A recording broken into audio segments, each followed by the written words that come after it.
kita jumlah pendaftar kita membeludak gitu. Dari target yang kita harapkan, artinya target kuota yang ada di sekolah kita hanya 288 orang atau 9 kelas. Ini yang daftar sampai 403.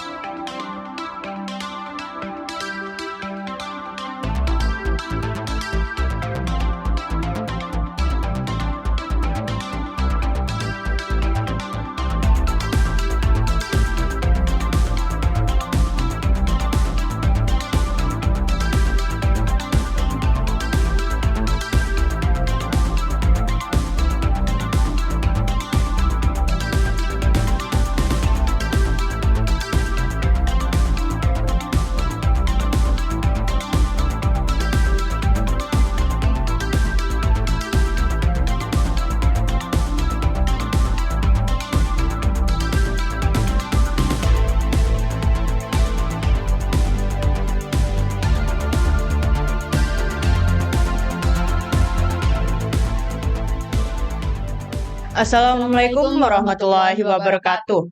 Kami dari tim jurnalis SMP Negeri 1 Aikmal, saya Rizky Oleh Fitri, Dan saya Sarah Banu. pada kesempatan kali ini kami akan mewawancarai Bapak Kepala Sekolah SMP Negeri 1 Aikmal terkait kegiatan PPDB dan MPLS tahun ajaran 2024-2025. Assalamualaikum Bapak. Baik, bagaimana kabar Bapak pada hari ini? Baik, sebelumnya saya Abdul Kahir, Kepala SMP Negeri 1 Aikmal, Kecamatan Aikmal, Kabupaten. Ini ngomong-ngomong ada apa ini? Ini Jadi gini Pak, sekolah ini kan terkenal, salah satu sekolah terkenal di Lombok Timur. Banyak masyarakat yang ingin anak-anaknya bergabung di sekolah ini. Bagaimana tanggapan Bapak terkait kegiatan PPDB pada tahun ajaran 2024-2025 ini? Lah ya, mungkin masyarakat juga bisa melihat bagaimana kemajuan-kemajuan yang ada di SMP 1 Aikmal, sehingga ini terbukti menyebabkan minat atau animo masyarakat yang ingin menyekolahkan anaknya di sekolah kita di SMP 1 Aikmal cukup tinggi. Ini terbukti pada PPDB tahun ini, kita jumlah pendaftar kita membeludak gitu. Dari target yang kita harapkan, artinya target kuota yang ada di sekolah kita hanya 288 orang atau 9 kelas. Ini yang daftar sampai 403. Ini menunjukkan bahwa memang sekolah kita diminati lah. Kapan sih Pak jadwal pendaftaran peserta didik baru? Nah, untuk proses atau jadwal pendaftaran itu kita mulai mengeluarkan pengumuman atau sosialisasi ke sekolah-sekolah itu pada tanggal 3 Juni. 3 Juni kita sudah mulai membuka pendaftaran, artinya kita umumkan bahwa sekolah kita sudah membuka pendaftaran, kemudian proses pendaftaran itu sendiri sudah dimulai pada esok harinya, yaitu tanggal 4. Tanggal 4 kita ambil waktu sesuai dengan petunjuk dari dinas. Itu tanggal 4 sampai tanggal 15 itu kita pendaftaran ya. Pendaftarannya melalui online yang kemudian digabungkan secara offline, kita verifikasi berkas dan sebagainya offline. Tapi registrasinya tetap online ya. Nah, setelah itu tanggal 15 kita nutup pendaftaran. Terus tanggal 20 sampai 21 Juni itu kita mengadakan seleksi di sini. Bukan seleksi sih sebenarnya istilahnya. Kita hanya melakukan kegiatan tes diagnostis awal ya kepada peserta didik. Ya, tujuan utamanya sebenarnya untuk melihat sejauh mana kemampuan peserta didik baru itu. Bukan seleksi sebenarnya, sebab tahap seleksi itu dari awal sudah kita lakukan. Artinya ketika mereka mulai mendaftar verifikasi berkas, siswa baru itu diuji dia kemampuannya mengaji, kemudian kemampuannya membaca teks Latin ya, diuji. Kemudian pada tanggal 20 sampai 21 itu kita uji dia kemampuan kognitifnya, pengetahuan dasarnya itu yang kita uji. Akhirnya pada tanggal 24 eh, pengumuman kita umumkan siapa-siapa yang bisa kita terima di sini. Akhirnya kemudian diikuti dengan daftar ulang. Dan sekarang pada hari ini kebetulan tanggal 8 sekarang ya, Senin kita udah mulai kegiatan masa pengenalan lingkungan sekolah atau MPLS. Itulah prosesnya kira-kira. Jadi cukup yang kita syukurkan di sini ini animo masyarakat cukup tinggi lah di sekolah. Berapa banyak peserta didik yang mendaftar di SMP Negeri 1 Aikmal pada tahun ini? Nah, ini makanya tadi kita bilang karena animo masyarakat cukup tinggi, trustnya, kepercayaan masyarakat terhadap sekolah kita cukup tinggi, maka dari hasil registrasi online itu ada sejumlah 403 ya, 403 yang mendaftar secara online. Dan itu setelah kita verifikasi tinggallah sekarang 361 dia dari 403 itu. Setelah kita verifikasi berkasnya dan sebagainya, akhirnya tinggal 361. Dan setelah melalui proses seleksi, akhirnya yang 361 lah yang bisa kita terima lah di sini. Ini pun kita nambah-nambah ruangan, terpaksa ruang lab dipakai. Gitu. Ini harapan kita karena masyarakat juga maunya di sini saja ya kita menyalurkan hajatnya masyarakat. Gitu. Berapa sih Pak daya tampung rombel untuk kelas 7 di sekolah ini? Nah, sebenarnya daya tampung kita ya sesuai dengan jumlah siswa yang keluar yang tamat kemarin. Yang tamat kemarin itu kan 9 rombel ya. Itu yang 9 rombel itu kalau kita rata-rata kan 32 orang berarti daya tampung kita hanya 288. Tetapi kalau dari dinas kita dikasih kuota sebenarnya 10 rombel yaitu 320. Nah, yang 320 itu kita masih ada ini kan 361 yang mesti masuk ini ya.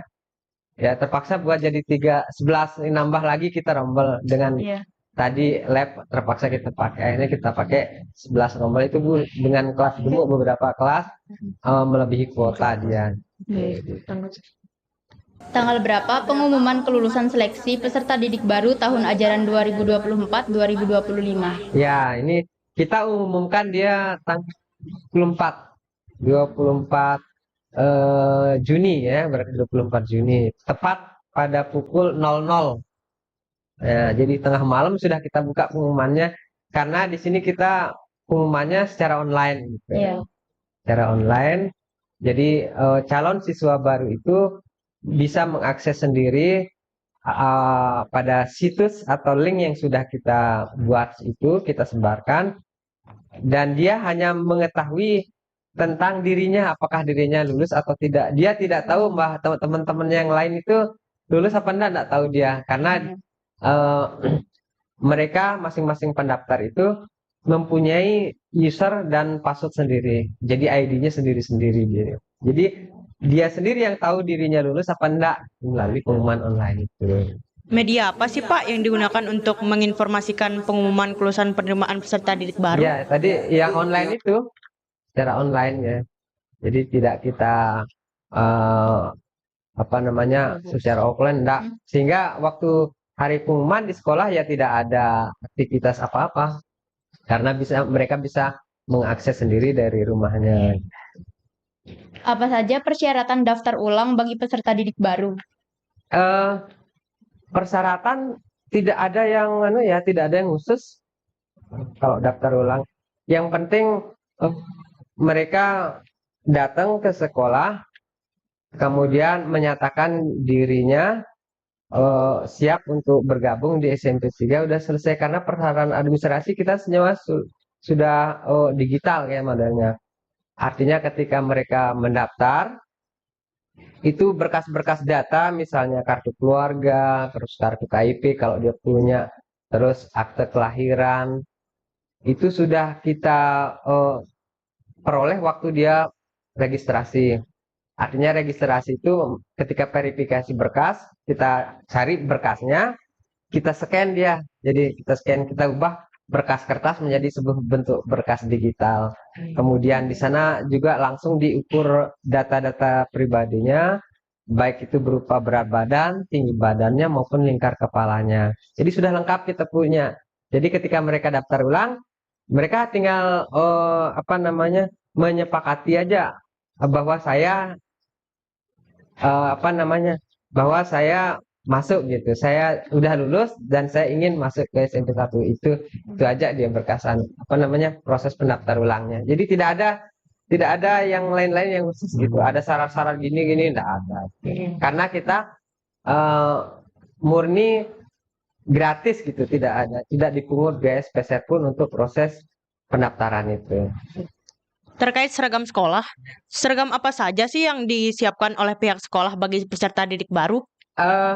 Sebenarnya sih enggak ada, enggak siap. Sekolah tidak menyiapkan gitu. Jadi siswa itu sendiri dia bebas mencari seragam sekolah ya. Dia mau beli di mana saja silakan terserah. Nah, hanya saja mungkin yang kesulitan nanti tentang seragam olahraga dan seragam batik serta atribut-atributnya, jilbab dan sebagainya supaya ada seragam. Kita tidak memaksakan dia mau beli di mana, mau beli seragam olahraga di mana terserah. Tetapi untuk mempermudah, kebetulan kita punya Kopsis di sini. Nah, Kopsis lah yang menyediakan beberapa di antaranya yaitu seragam olahraga, kemudian seragam batik, kemudian ada atribut-atribut itu kayak badge, papan nama dan sebagainya. Itu disediakan oleh OSIS, disiapkan di Kopsis gitu. Nah, peserta didik itu boleh dia membeli di situ di Kopsis itu. Boleh juga di luar kalau dia ada di luar silahkan saja. Jadi tidak ada paksaan. Apalagi yang putih biru sama baju pramuka itu mereka cari di luar.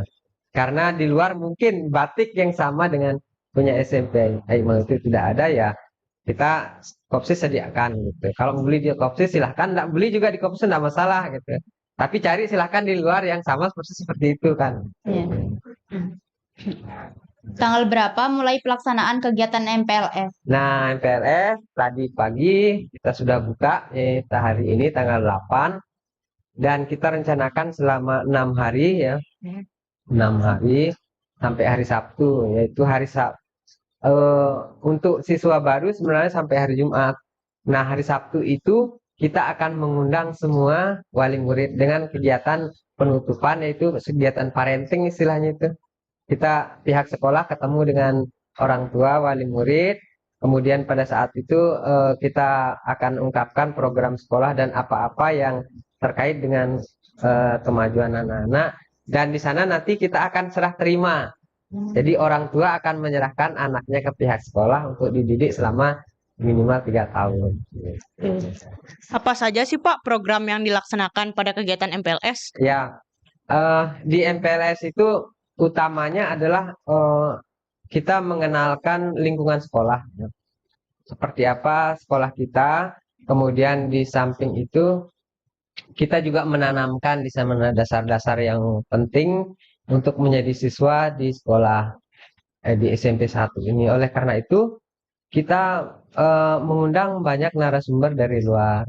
Misalnya untuk hari ini kan dari Koramil, nah tadi ya Koramil dengan materi 4 pilar kebangsaan sama PPDB-nya. Besok insya Allah dari kepolisian besok Polsek Aikmal kita sudah hubungi.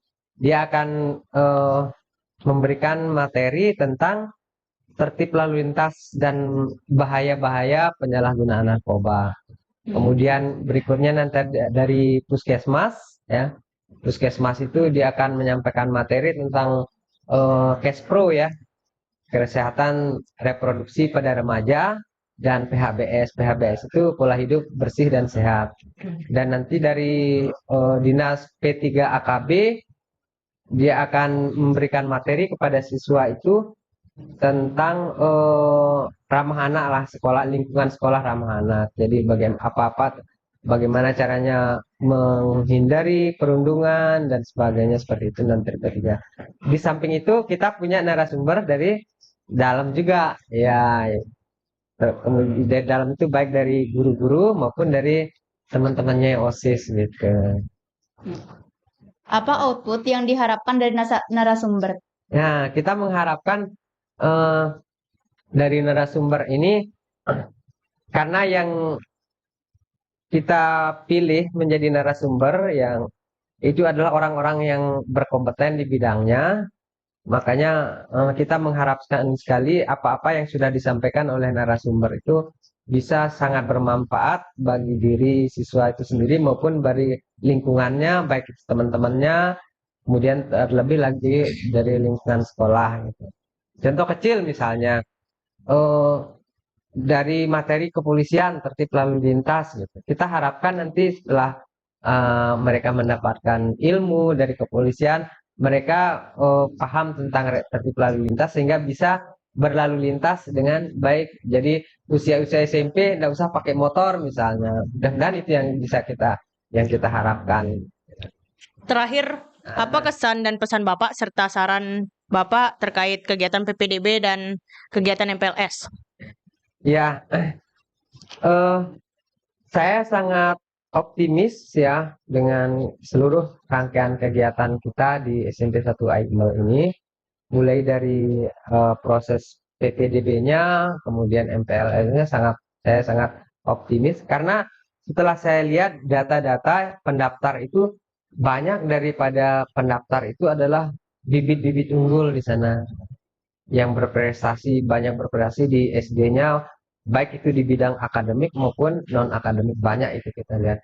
Dan kita harapkan nanti bibit-bibit unggul itu setelah dia masuk ke lingkungan kita di SMP 1, mereka akan semakin berkembang dia prestasinya sehingga akan nambah deretan-deretan prestasi yang kita peroleh di SMP 1 ya.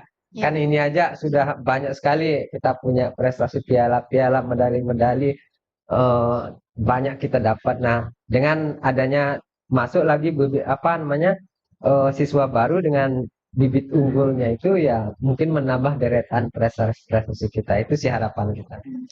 Ya. Baik, terima kasih Bapak atas waktunya pada hari Ya, ini. sama-sama. Maju terus ya. Oke. Kami pamit undur diri dan sampai jumpa di wawancara berikutnya. Wassalamualaikum warahmatullahi wabarakatuh.